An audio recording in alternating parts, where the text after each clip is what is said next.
My name is Chris Flood. I'm a consultant in obstetrics and gynaecology with United Lincolnshire Hospitals Trust, based at Lincoln County Hospital. We've put together this short video for you so you'll know what to expect on your elective caesarean section journey. I hope this will answer any questions you may have and give you all the information you need prior to your special day. Antenatal clinic is the place where your journey will begin. Even though this video is filmed at Lincoln Hospital, if your birth experience is going to be over at Boston Hospital, Pilgrim, it will be exactly the same. However, there may be some differences in dates and times, but this will be explained to you at your appointment. If you require a caesarean birth, this is where the joint decision will be made between yourself and your consultant. A date will be decided and booked via the telephone to our labour ward. In this appointment, the consent will be sought after a very in-depth conversation discussing all of the risk factors and complications. You will be seeing a midwife after, who will provide you with information about your birth, including when and where to arrive, any pre-surgical preparation and what to expect on the day. You'll be asked to attend the antenatal clinic again the day before your operation so that you can have some blood tests and get a prescription for an antacid called ranitidine. This will need to be collected from our hospital pharmacy. This is a very good opportunity to ask any further questions. However, there will be plenty of these opportunities throughout the whole of your journey. The day before your elective caesarean, you will be invited to the antenatal clinic to have some routine blood tests, either by a midwife or a healthcare support worker. Midwives are available if you wish to ask any further questions or have any concerns. You will need to take your ranitidine tablet at 10 o'clock on the evening prior to your birth, and again at 6 o'clock on the day. Please do not eat from midnight on the day of your birth. You may drink clear fluids only up until 6 a.m. On the day of your caesarean birth, you will be asked to arrive to the ward for 8 a.m. You'll have to come to Bardney Ward on the 5th floor of the maternity unit. For security for yourself and your baby, doors are locked at all times, so please use the buzzer. We'll be expecting you. You'll be welcomed onto the ward by our ward receptionist, who will show you to your room. You may bring 2 birth partners with you, however only one may accompany you to theatre. We do encourage visitors to come see you after birth, however we prefer to keep them to a minimum to help aid recovery. Once on labour ward, your admission will include a full antenatal check and appropriate clothing given to yourself and your partner. This is also a time to discuss your birth preferences. Remember, this is your birth experience, and here are some of the ways that we can personalise your care when it is safe to do so. This trust provides an aromatherapy service which can be used to aid relaxation prior and during your caesarean birth. We have a patient information leaflet which can be accessed by the ULHT website, which explains the benefits of each oil we use within the trust. We have certain oils which are beneficial for relaxation and can reduce panic and fear. You can speak to your midwife on admission and check which oils, if appropriate, are right for you.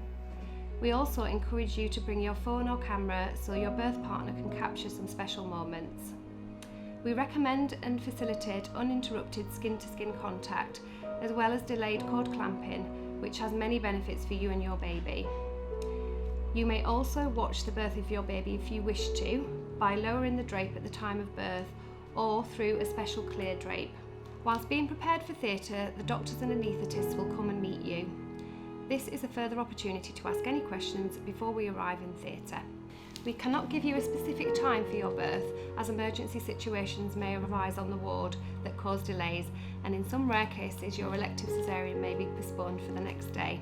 When everybody is ready, your midwife will accompany you and your birth partner into the theatre area and will remain with you throughout.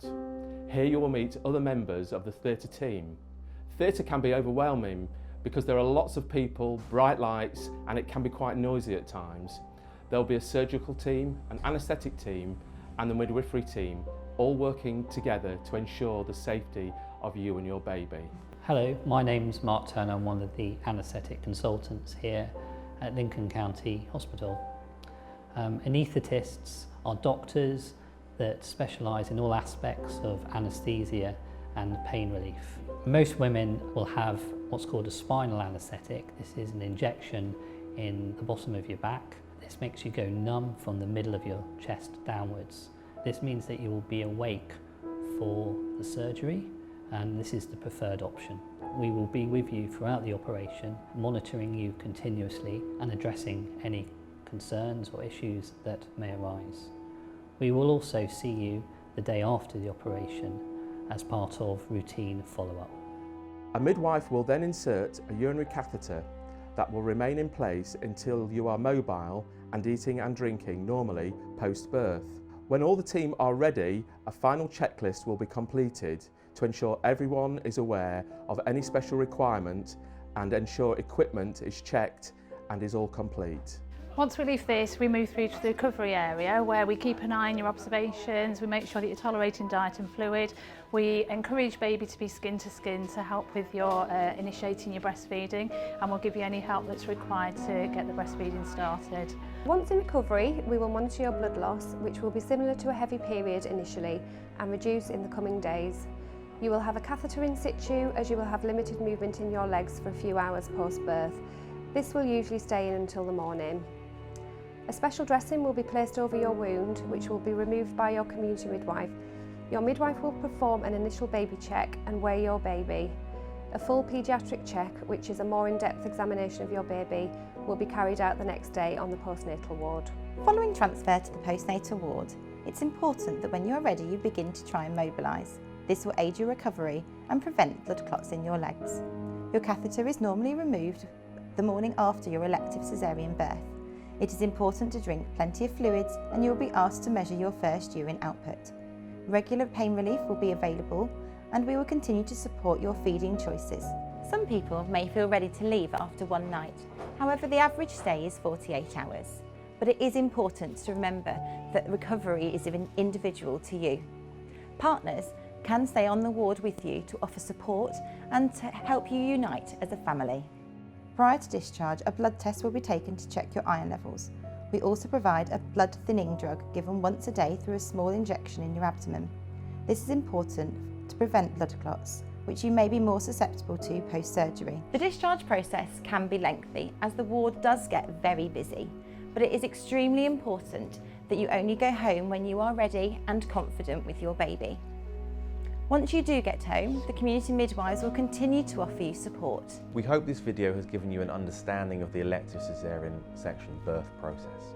It's important to remember that every woman is an individual and will have their own unique journey and choices. We hope to work with you to create your own positive birth experience.